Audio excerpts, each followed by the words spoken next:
Welcome to Impact Farming, where we introduce you to the people and ideas that will have a massive impact on your farming operation. Brought to you by Farm Marketer. Sit down, start the engine, and let's roll with today's show.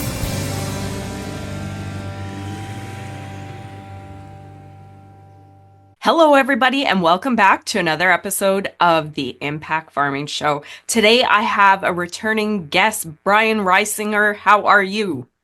Oh, I'm so good. Thanks for having me. It's good to be with you. I am so happy to have you back. Brian, you know I am a fangirl of your book. We did an episode together already about the book, and you are back, and we're going to have a fascinating different part two to this conversation. So Brian is author of this book, Land Rich, Cash Poor.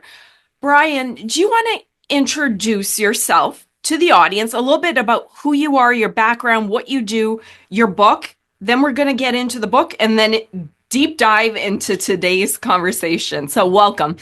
Absolutely. Well, thank you for having me. I appreciate it. I grew up on a family farm that used to be a very common thing all across America, Canada, all across the North American continent. And it has been disappearing. And I grew up with that disappearance. So people would drive into the driveway and they talk about this farm went under, that farm sold.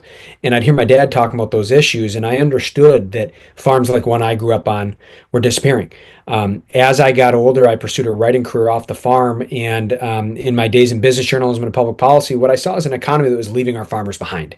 And that is not only something that is hollowing out rural America and other rural parts all across the globe, but it's something that affects people who've never set foot in a barn, because this is our food supply. No farms, no food. And the issue of losing farms at the rate of 45,000 per year on average for the past century, which is what the rate has been, 45,000 a year. When you lose farms that fast, that affects your food supply chain and all kinds of other issues. So the price of our food, the health of our food, the security of our food, all of it's impacted by the really international crisis of the disappearing American farmer. So that's what we look at in the book. We go through hidden eras of history that reveal why our farms are disappearing, and we weave that with my family's story. My family, just like so many farm families, have lived crises from economic upheaval to weather that blesses and threatens to tragic farm accidents from the early 1900s on through to today. Love it. So the first episode that we did together, I was just so in love with the way that you wove history together with your family story. I mean, I love history, but I wouldn't probably grab a history book. But the way you did it was so neat. And I'll quickly touch on that, and then we'll go into our conversation, because our last episode, we really focused on the points in history and you telling your family's story set against them. And it was beautiful. And anybody in the audience that farms could sit there and read that and go, wow, that's what my ancestors went through. So I really enjoyed the history lesson and you weaving your family's tale in between those times in history. But recently, as a certain gentleman got into office in the USA, Mr. Trump, and here in Canada, we started to see a lot of the tariffs happening.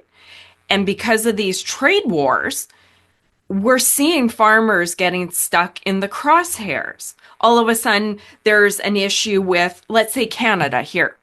There was an issue with us and electric vehicles. So then China came back and just targeted our canola and our fish and pork and a few things. So, and same things happening in the USA. So I was sitting there going, oh my goodness, Brian is the perfect person to talk about this, because this isn't a new problem. I'm like, we need to talk, because so many times at the bigger stage of politics, our politicians are making decisions, encouraging farmers, something happens, and then lo and behold, farmers get the short end of the stick. I'm like, that is exactly the premise of your book. Farmers get left behind.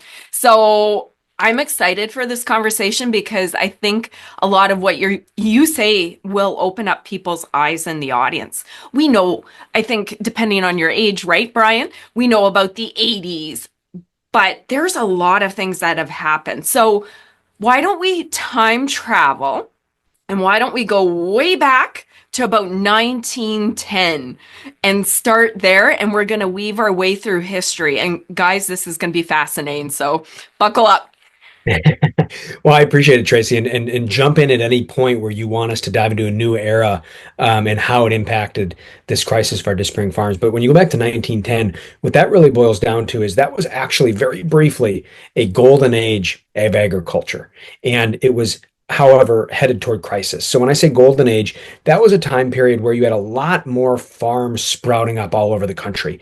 Farming was an entrepreneurial venture. This was the years of my great grandpa Alice, who traveled from Bavaria to America to try to dig a better living out of the dirt. And he and so many others did that. And there were farms sprouting up all over the country to try to capitalize on the new economic opportunity of trying to feed this vast country and much of the world. And when we headed into World War One, there was a lot of expectation that the North American continent was going to have to feed a smoldering Europe after World War One.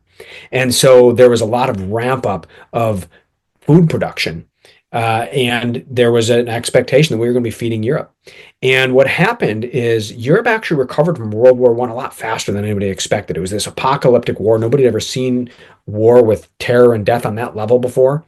And Europe got back up from it quicker than we thought they would. And so there was suddenly dropping demand for agricultural products coming out of America. And that became a real problem because as those prices fell, kicked off a banking crisis that is very similar to what we saw during the Great Recession more recently here. The farmers suddenly couldn't pay their loans because they were not making what they used to make anywhere close to on their crops.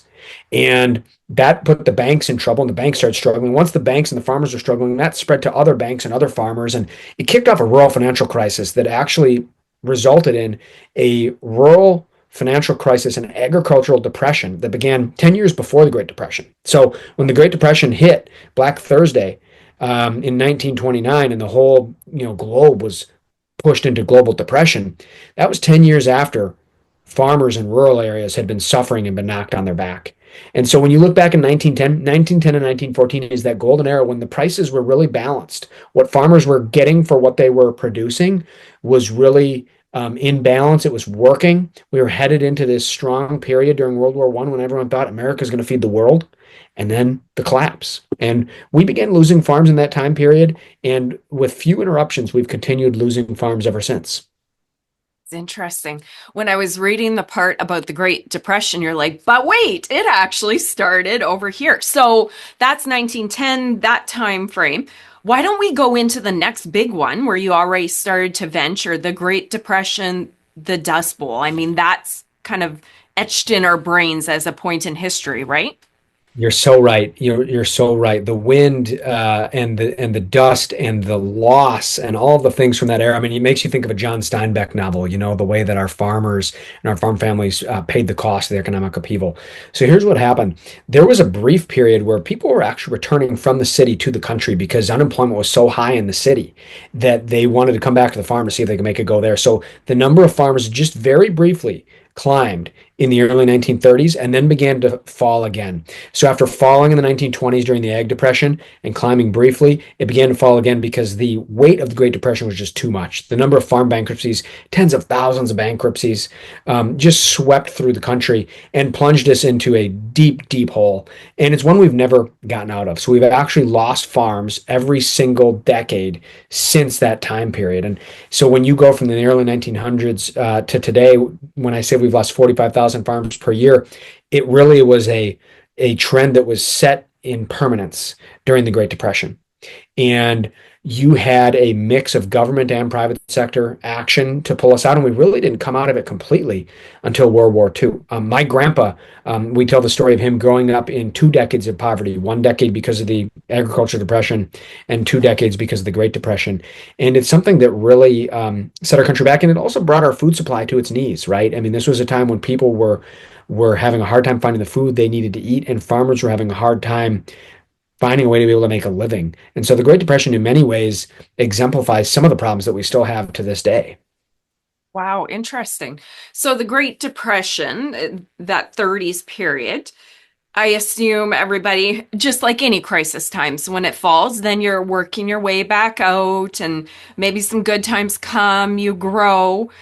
I think the next point that you reach in the book is about the 40s, 50s. And I think the through line on that is technology advancement. And then things got a little bit easier in terms of work. And then children moved to the city for opportunity. Do you want to speak about that? That was such a time of incredible change. As you said, it was tied to economic opportunity, and it also posed a problem for rural America. So we began to have rural counties that had the sons and daughters of American farmers traveling to the city for better job opportunities, brighter prospects. They'd grown up in 2 decades of poverty, and now they had an opportunity to participate in a growing urban industrial economy, especially during World War II, when there were so many jobs that were left open by soldiers being taken off to war. And a lot of those young sons and daughters of American agriculture filled those jobs in urban areas. And so they began to pursue that economic opportunity. And one of the things that meant is there was a vanishing workforce in rural America. It went too far. At one time, my family, my grandpa, excuse me, grew up with 14 brothers and sisters. There weren't enough farms for 14 brothers and sisters to all have a chance to farm. But there was always, someone carrying on the farm or a neighboring farm, and then the rest of them would go off and work in food processing and manufacturing and other urban industries. And the issue was that it just went too far. We actually had every single member of my grandpa's generation leave the farm and go to the city. And before long, my great grandpa was struggling to figure out who was going to take over the farm. My grandpa ultimately did that. He had a farm that he had started, and he took over my great grandpa's farm. But that issue of how do we have the workforce that we need to carry our farms forward is one that set in really in the 1940s and 50s. And as you know, and your viewers know, it's still one that persists today. We struggle with that in my family. My sister's working to take over the farm from my dad. But, for me, I didn't have the talent for cattle and crops they did. So I pursued a writing career. I left the farm. Well, I've come back around full circle. I'm honored to tell our story, and I'm grateful they throw me in a tractor on my day off. But the reality is that push-pull of who's going to carry forward the farm, that issue really took root in the 40s and 50s when we lost so many sons and daughters of American agriculture to the bright lights of the city. Brian, I can see, and again, as you're telling this, I'm placing my family on this timeline too. My great grandparents coming to Canada. I think they were in the US for a little bit, and then my grandparents. And then we're talking about the technology period. I mean, industrialization, that was 40s, that period, right? So I'm thinking of it, all these farm children. My grandparents had 11 kids, 12, one passed away in a house fire, but 11 children, 5 girls, 6 boys. So the big city lights are calling, all these big careers, all these big factories. Everybody had stars and dollar signs in their eyes. They were going to the city. My parents, my dad became a truck driver. He left his farm. My mom went to the city, became a hairdresser. All her siblings, Yep. one stayed home and farmed. So I'm kind of matching my timeline to this too. That makes a lot of sense. And Yep. nobody wanted to be at the farm, right? It was such a struggle at that point. You're so right. It was, on the one hand, it was new economic opportunity for people who'd grown up without a lot of economic opportunity. Ah, And then on the other hand, what it did also is it created economic crisis because if we didn't have the workforce needed to carry forward our farms, we were going to lose more farms. And losing more farms only hurt rural communities. We began to have rural communities shrinking. By the time you get to the 70s and 80s, and I don't mean to jump ahead to that time period, okay. by the time you Yep. get to the 70s and 80s and the loss of manufacturing jobs, you've got that loss of jobs happening in rural communities that have been losing population, have been shrinking for decades. So before we lost jobs and had the quote unquote Rust Belt set in America, we were losing our farms. So we lost our farms. We lost our rural population. Our communities began to shrink. Some towns disappeared altogether. And then we begin to lose our manufacturing jobs decades later. It's no wonder people in rural areas are frustrated because they've been in an economy that has been stagnant or declining for decades as the rest of the economic status quo really leaves them behind. Interesting. You said the term Rust Belt. Can you touch on that? I've never heard Yeah. that. Yeah, so that's a term that we have for parts of the Midwest in America, where when we're talking about small towns and rural communities and small manufacturing cities also that have lost their manufacturing base. And you'll see it on a bigger scale too, like Pittsburgh lost a bunch of steel manufacturing, right? But this is something that impacted all kinds of rural areas and small towns throughout the country. And the issue that a lot of people don't realize is by the time that was happening, these rural communities had already been losing population and before that losing farms for a very long time. So people in rural areas have experienced farm loss, population loss, and job loss by the time we get to, this point in time. Interesting. There's so many factors too. And I think, and maybe here we can touch on it. I'm sure there's other political things, and well, you've mentioned the wars, but 1970s and 1980s. Do you want to touch on that? Everybody knows the 80s, but it didn't just start there. It started over here, right? You're so right. You're keying in on a really crucial thing, which is that the farm crisis of the 1980s was something that did not have to happen. This is a time period that shows how in America, both political parties, both the right and the left, and I know it's the case with Canada too, where the right and the left, there's a push-pull there.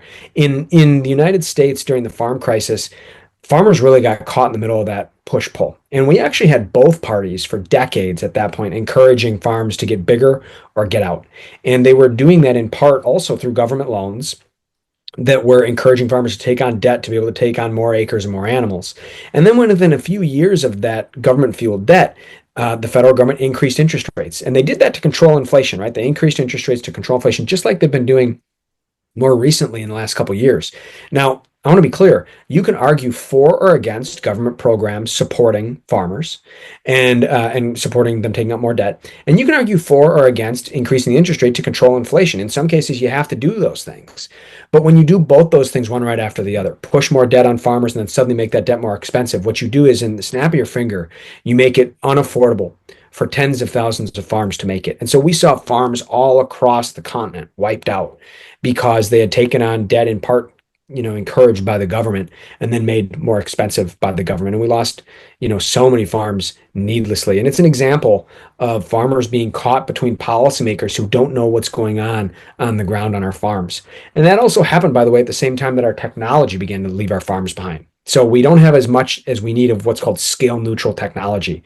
That's technology that a large farm as well as a medium and small farm can afford to adopt.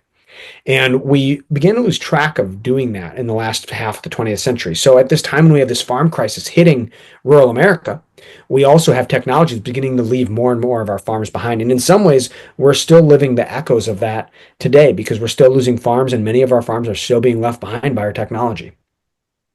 Interesting. So much of what happened in the 70s and 80s, I've done a previous episode actually with another guest talking about this.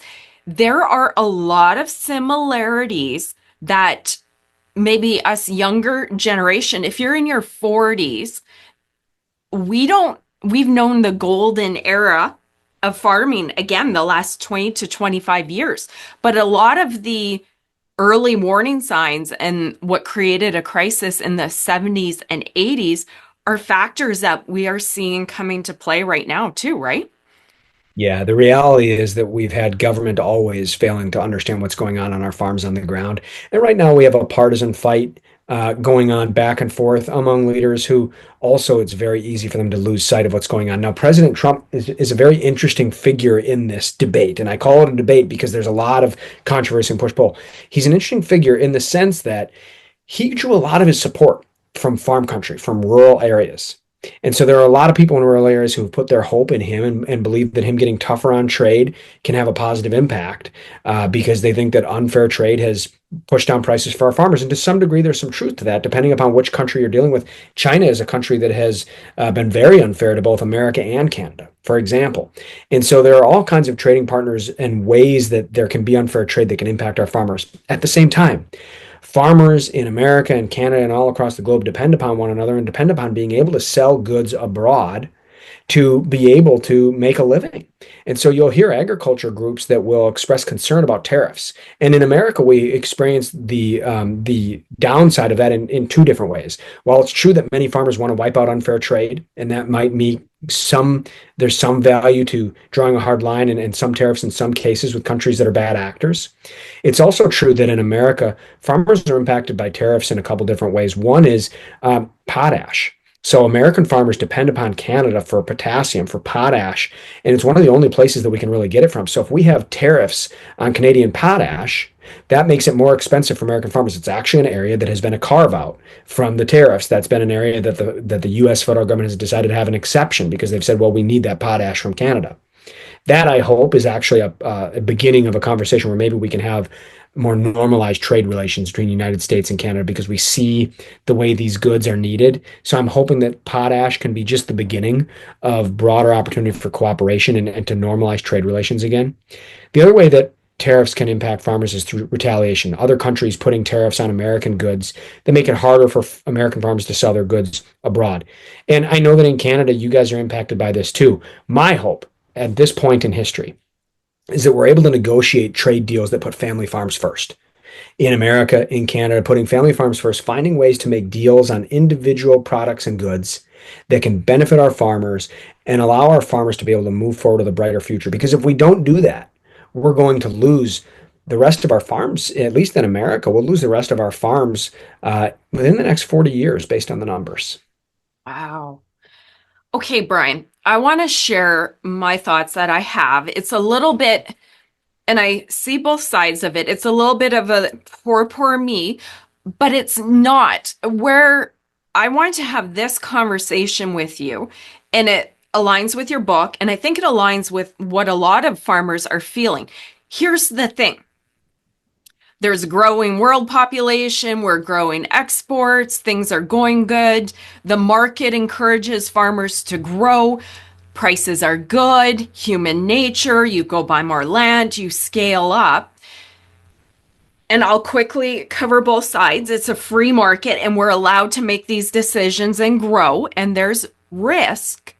And that's amazing. I'm not arguing for supply management of every commodity or government run anything. So I see both sides.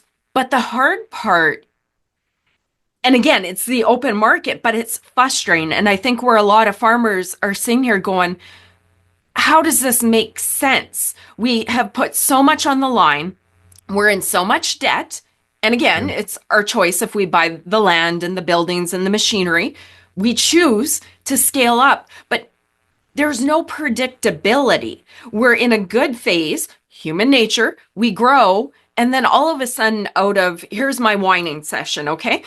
Out of whining, but true, out of left field, government comes in, changes everything, and now individuals, the family farm that we care about, are sitting here on the hook, needing X for the commodity, whatever that commodity is.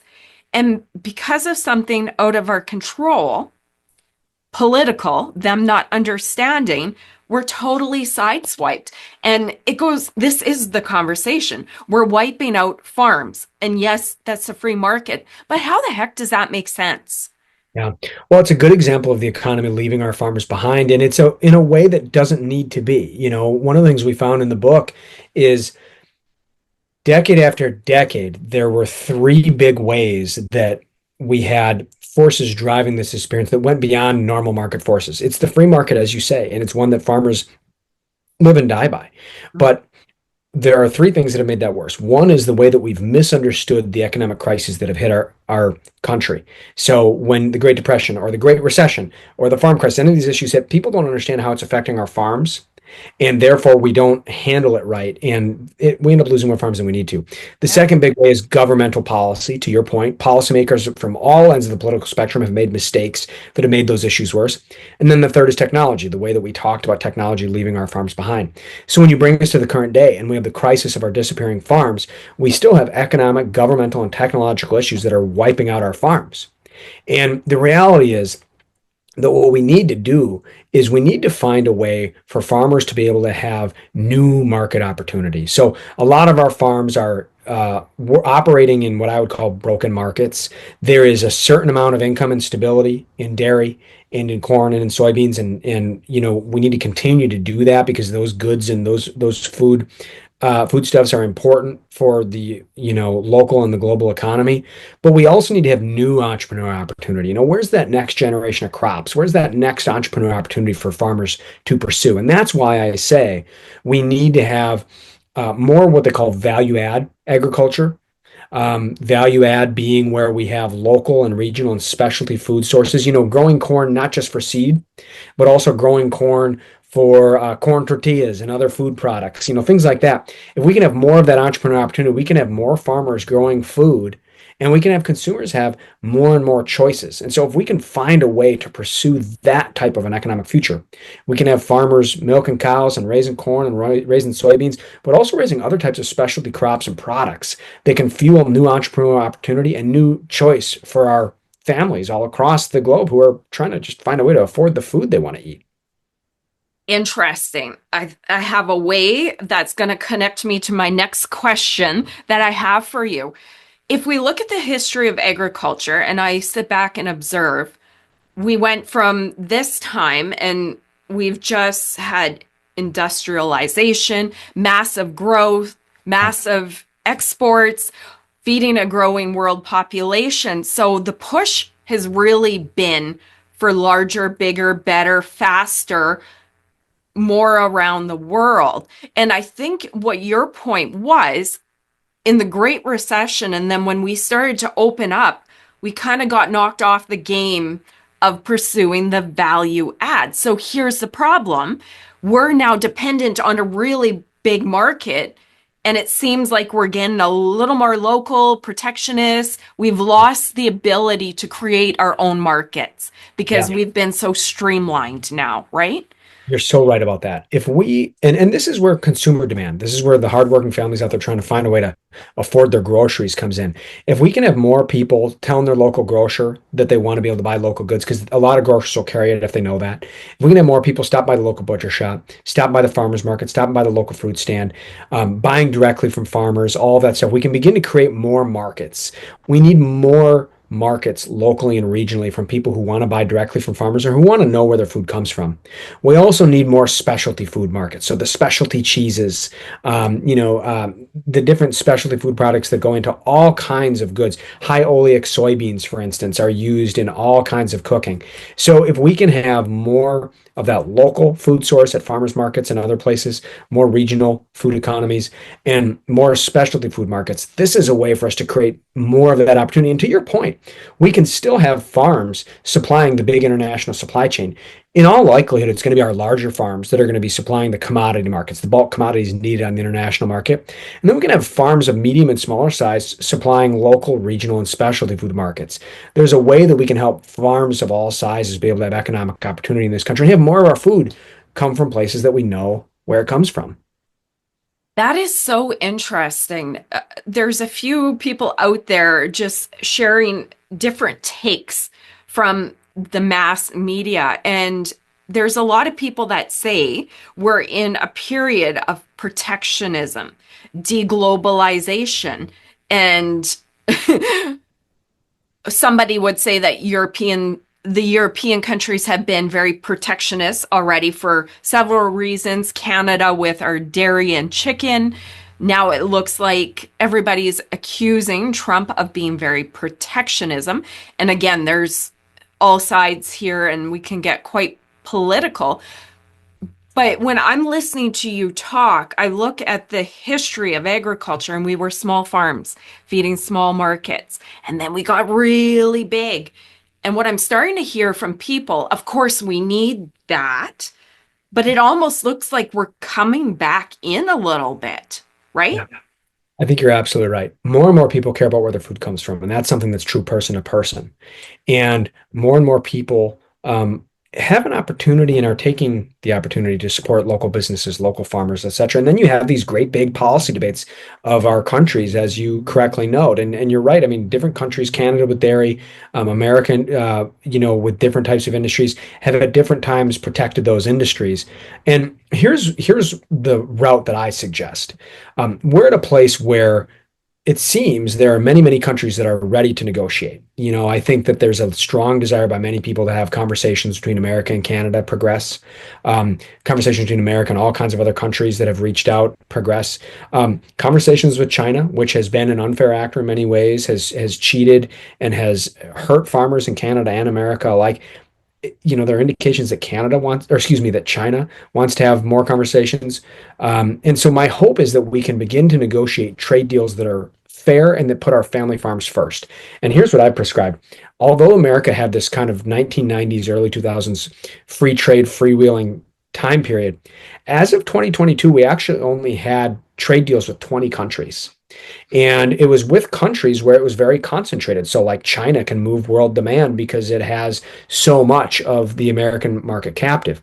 So, what we need to do is we need to negotiate more trade deals and make sure that we're opening up fair markets. So, that potassium market for potash to come from Canada into America, let's negotiate around that product. We've got a carve out around it. Let's negotiate a good trade deal around that product. Food products and other agricultural products that are coming in and out of America and Canada and all across the globe. Let's negotiate. I say, let's negotiate one country at a time, one product at a time. Because then we don't have these massive trade deals involving many, many countries and many trade-offs. Because could be good for, people raising beef, and bad for people raising dairy. Good for people raising asparagus and bad for people raising tomatoes, or the other way around. Everybody has a way. There's these great big trade deals with multiple countries, multiple products, and there's huge trade-offs. If we negotiate one country at a time, one product at a time, that allows us to get it right. Let's get it right on dairy. Let's get it right on beef. Let's get it right on tomatoes, with each individual country, and create more trade deals. We can certainly have far more trade deals with America than the 20 that currently exist. And I think there's a lot more countries that are willing to negotiate in a way that is fair to America, fair to Canada, find ways to have these trade deals open up more markets and more fair markets. That's interesting that you say that. And the one that there's so many examples right now, but I keep on dwelling on our canola farmers here in Canada. That's one of our big commodities. And then all of a sudden, because of the electric vehicle conversation, China got mad at us and then put tariffs on one of our biggest commodities. And these words are going to come out of my mouth. As a person and an entrepreneur, I don't like the essence of them, but they're okay to be said. How is that fair? That we as farmers are suffering because of electric vehicles, which in the end, I don't even think it was a big deal and it's not high demand. So how does that make sense, right? Where you're saying, let's negotiate one thing at a time instead of using this as a pawn for this, right? It's a perfect example. Rather than the fight over electric vehicles being used against Canadian farmers, let's say, hey, who needs Canadian canola oil? Let's negotiate with those countries, one country at a time, to make sure that we're able to bring down trade barriers, bring down Canadian trade barriers, bring down foreign trade barriers, and trade canola so that farmers in Canada are able to sell that good in a way that is fair to everybody, in a way that benefits everybody. And you're absolutely right. There are so many examples. Another good example. So one is Canadian canola farmers being used as pawns in the fight over electric vehicles with China, right? Another example, just to the east of where I grew up in Michigan, they grow asparagus. And they sell asparagus. Michigan asparagus is a big deal. They sell Michigan asparagus in foreign countries all over the world. But one of the things they don't do is they don't sell it year round. A lot of these countries protect their prime asparagus season. They say, hey, you can sell asparagus in our country, but you can't do it during our prime season. Well, guess what? America doesn't do that in reverse. So American asparagus farmers are only able to export and sell their asparagus in other countries part of the year, but they face competition from foreign asparagus all year round. That's another one of those, how is this fair things, right? Because, if in America they can only sell asparagus in another country for part of the year, well, then they should be able to protect their own prime season for asparagus as well. And so having parity, equality between people protecting their growing seasons and their prime seasons for different crops also seems to make sense. Let everybody stand on the same playing field. Let everyone compete in the free market from there. May the best asparagus win. May the best canola oil win. Yeah. But let's do it in a way that allows American farmers and Canadian farmers to be able to stand on their own 2 feet and operate in that market in a fair way. That is an interesting take. And as much as we all like to dump on politicians, I don't want to be the politician trying to negotiate those commodities to commodities. That's right. Takes a lot of manpower. Wow. There's a lot of negotiating that needs to be done. There's no question about that.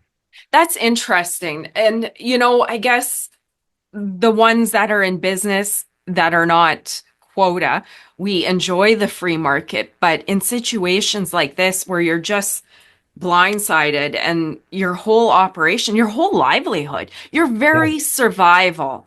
And it's not whining. I mean, it's true. When you are a farmer nowadays, a grain farmer, a cattle farmer, this isn't 25 cows or 250 acres. You're in pretty deep Yeah. financially. And when something comes like this, it's not like, oh, we're going to hurt this year. It's like, oh, OMG, are Yeah. we going to survive Yeah. another year, right? Look, it's not whining. You're right. Our farmers need to speak up and speak out, and they need to talk about how they're being impacted by policies. They need to talk about how unfair trade is impacting them. They need to talk about how, shutting down trade impact them. We need to make sure that we're opening up fair markets for our farmers, and we need to make sure our technology stops leaving them behind. We need to make sure that we understand economic crises. We need to understand how our government policies affect our farmers, all those things. And here's the reality. We need to do that because we have to make sure that our family farms are able to persist in this country. Those farms that we have left, the small, medium, and large, we have to know what is it that has been wiping them out. How do we deal with that? Because if we don't, here's what's going to happen. We have lost 45,000 farms per year, as I've mentioned, for the past century.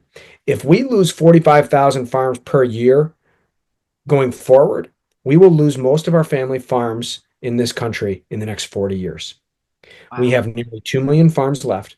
And if we lose 45,000 a year, we'll lose most of them within the next generation. By the time I'm 40 now, by the time my little girl is my age, family farms like the one I grew up in will be wiped out if we don't do something. Brian, I am really scared about that too. I don't like that word either as a person, scared, but for our industry, the family farm, I call it the private farm. I used that wording yesterday Yeah. in a conversation. Private. As an entrepreneur, I absolutely love the ability to have a business, make your way in life. I'm that entrepreneur through and through.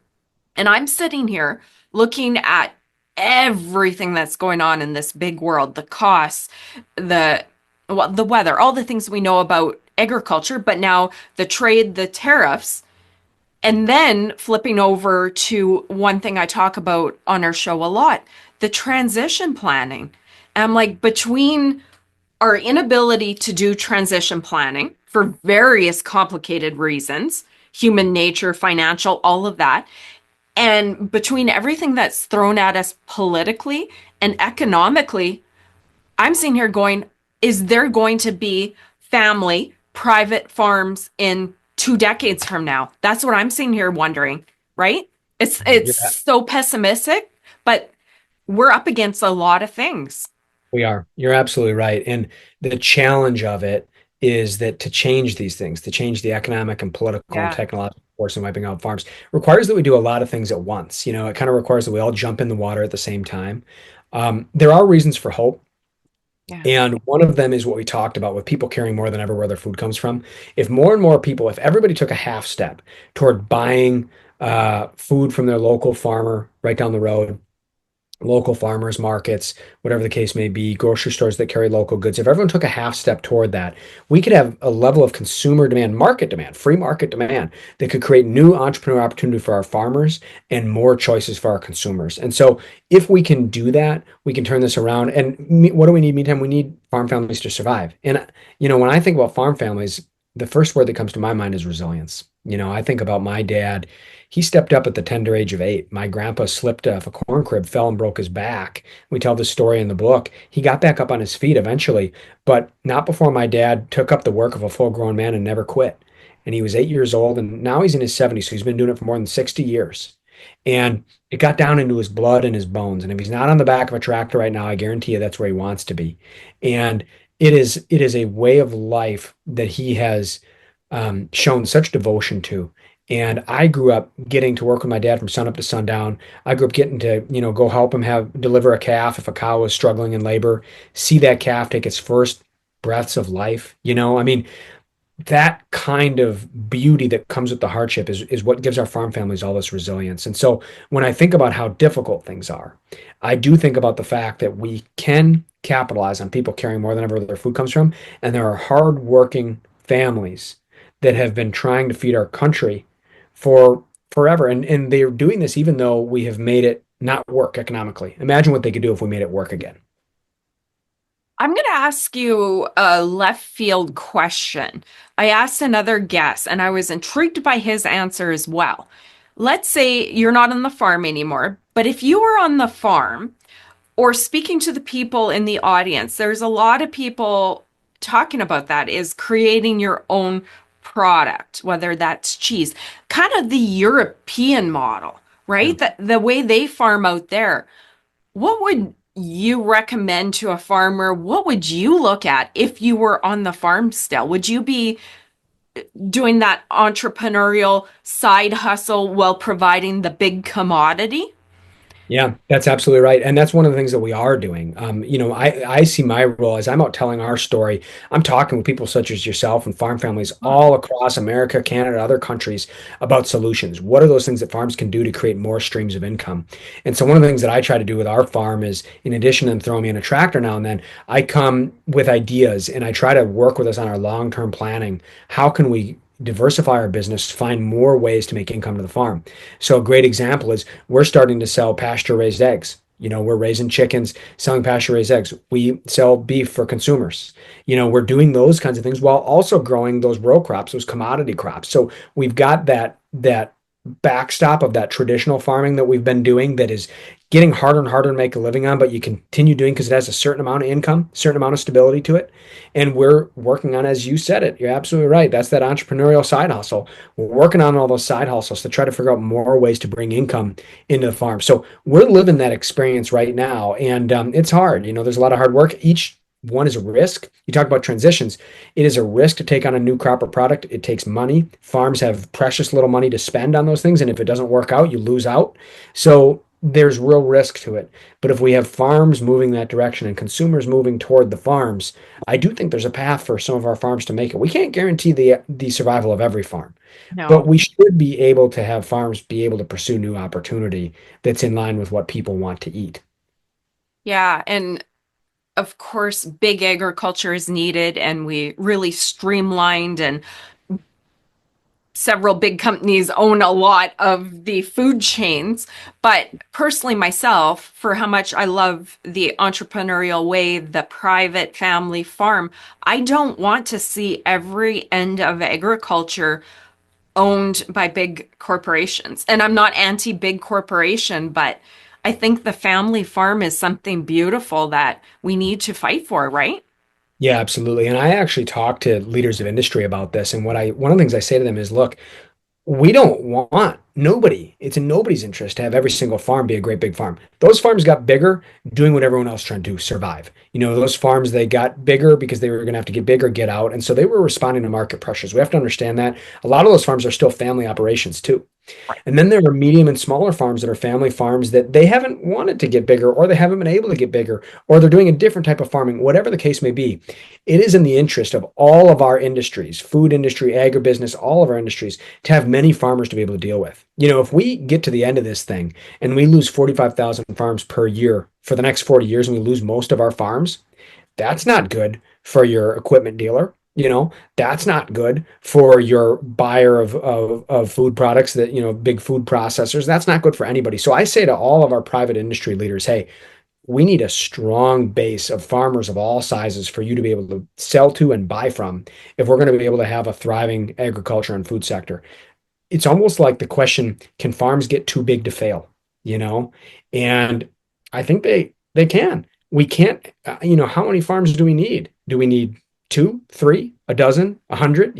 We have nearly 2 million left. We've lost 70% of them. Let's not test it out and try to find how many farms we need for our food system to be too big to fail. Right. Yeah, because if that ever happens, it's not coming back. Not That's to right. be pessimistic, but That's right. I don't think you can undo that or open that opportunity back up to the private farm after it's gone, right? That's right. And the land will be owned by fewer and fewer folks. The land will be owned in some cases by China, in some cases by billionaires who aren't farming it and who simply want to hold on to it as an investment.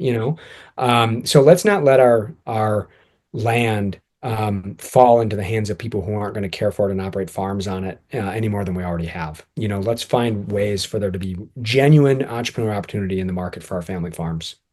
I love that. Brian, we're on the same mission, and let's hope you are a young guy. So let's hope in 20 years you're writing a part two to this book, and it's a beautiful part two about the farm world thriving and just really taking on a positive spin going forward, right? I would love nothing more than that. I would love for families like mine and families all over the US and Canada to be able to persist and move forward and for us to find a path into that brighter horizon. So I'll start taking notes now and hope we can put that book out soon. Okay, and in 20 years, I'll be 63. So hopefully I'll still have the Impact Farming Show, and then I'll That would be interview you. outstanding. We'll have to talk about it. I'd love to. There we go. Brian, if people want to get your book, if they're interested in hiring you to speak, find out more, how can they do so? Yeah, absolutely. So my website is www.brian-reisinger.com. That's Brian, Brian Reisinger, Reisinger.com. I'm there. I do answer the emails, and I speak to folks all over the country about these issues. As far as the book, they can find ways to buy the book on my website. It's also available on Amazon and everyone else who buy books. And you can also find Land Rich Cash Poor in bookstores all throughout the United States and Canada. Excellent. And I'm going to put links to all of what you just said in our show notes. I'm also going to put a link to our first interview where we really talk about Brian's family story, the history I just loved that interview as well. Brian, you know what? I really treasure your thoughts and your perspective and the fact that you had the courage to put this out in the world. So thank you. Well, thank you so much. I really appreciate it. It's so meaningful to be able to talk about these things, share these things.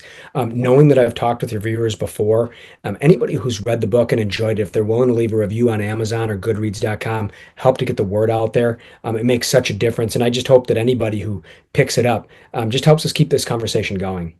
I love it. Brian, thank you so much for your time. Thank you, Tracy. My pleasure. You guys in the audience, if you like this conversation, if it sparked a lot of food for thought, like it, share it, and get it out there so other farmers can hear Brian's thoughts, get a copy of the book, and learn about the great ideas that he has shared. Thank you, guys. We'll see you next week. Bye-bye. You've been listening to Impact Farming. For more great episodes and articles designed to help you manage and grow your farming operation, head on over to farmmarketer.com. Don't forget to sign up while you're there. We will see you on the next episode.